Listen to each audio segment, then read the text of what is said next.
Sarah hadn't always been an artist. As a child, she dreamt of becoming anything but ordinary. She had a knack for seeing beauty where others saw nothing.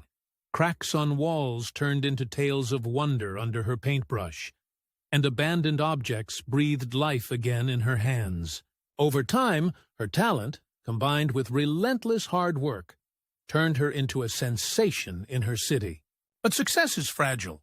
One careless partnership with a fraudulent investor drained her savings, destroyed her reputation, and left her with nothing but the harsh realization that the world can be as unforgiving as it is unpredictable.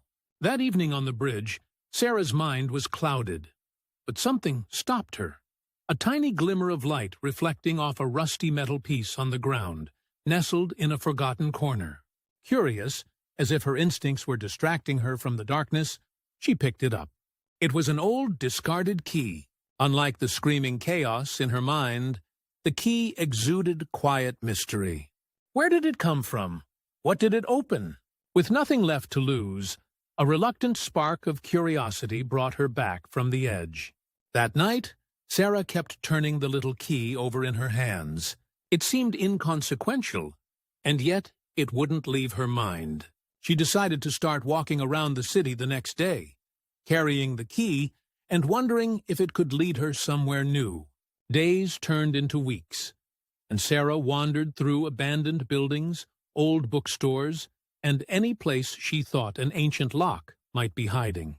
Though she never found the key's match, something profound was quietly happening within her. Every conversation she had with people asking what she was looking for, every quiet hour spent searching through forgotten corners of her city, reminded her of the artist she used to be, the observer, the dreamer, the storyteller. In one of those seemingly random bookstores, Sarah stumbled upon a dusty journal titled, "The Doors We Don't See." The journal was filled with blank pages, except for the first one. Neatly scrawled across it were the words, "The key isn't to find the lock. The key is to create one." It sent chills through her. That single sentence felt like a jolt of destiny, a reminder that perhaps what she had been waiting for all along wasn't somewhere outside of herself, but within. Inspired, Sarah began sketching again. But this time, instead of painting for galleries and collectors, she created art inspired by her city's forgotten spaces. Murals on crumbling walls, sculptures made from discarded industrial scraps, each telling a story of rebirth.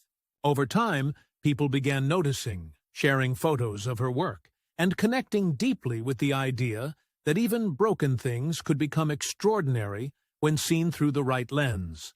Her defining moment came when the mayor's office called and offered her funding to transform an abandoned warehouse into a collaborative art space for local youth.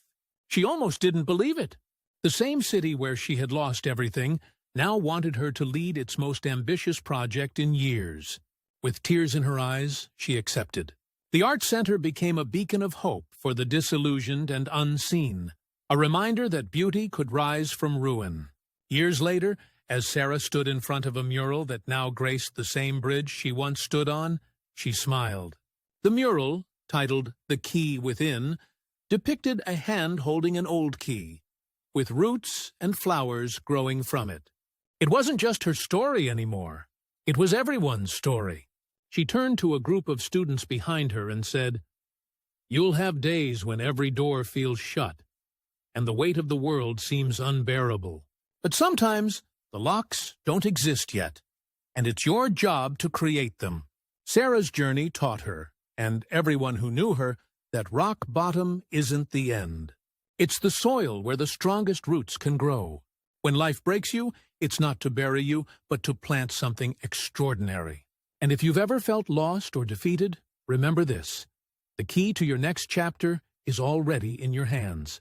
You simply have to create the lock it fits. So, what's holding you back from starting over? If Sarah could turn her darkest moment into a masterpiece, what could you build from your broken pieces? If this story inspired you, share it and subscribe for more tales that prove the impossible is always within reach.